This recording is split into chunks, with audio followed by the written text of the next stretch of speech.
قافلہ ابھی شہر سے تھوڑا پیچھے تھا کہ موسلا دھار بارش شروع ہو گئی۔ اونٹوں پر لدا ہوا سامان تجارت جو کہ کھجوروں اور اناج پر مشتمل تھا بھیگنے لگا۔ بارش سے محفوظ جگہ پر پہنچتے پہنچتے آدھا مال بھیگ چکا تھا۔ منڈی میں پہنچ کر تاجروں نے مال اتارنا شروع کیا۔ ان تاجروں میں ایک بہت معصوم چہرے والا انتہائی خوش شکل نوجوان تاجر بھی موجود تھا۔ اس نوجوان تاجر نے جب اپنا مال اتارا تو اس کو دو حصوں میں تقسیم کر دیا۔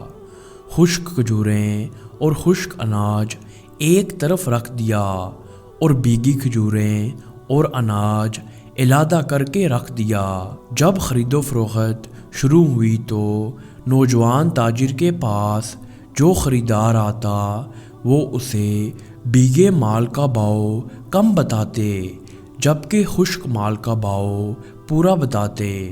گاہک پوچھتا کہ ایک جیسے مال کا الگ الگ بھاؤ کیوں؟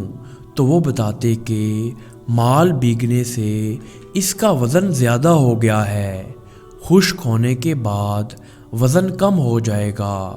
یہ بددیانتی ہے لوگوں کے لیے۔ یہ نئی بات تھی۔ تھوڑی ہی دیر میں پوری منڈی میں ان کی دیانتداری کا چرچا ہو گیا۔ لوگ جوک در جوک معصوم صورت والے تاجر کے گرد جمع ہونے لگے۔ ان کے اخلاق کے گرویدہ ہو گئے۔ وہ معصوم اور خوش شکل نوجوان ہمارے نبی کریم صلی اللہ علیہ وسلم تھے۔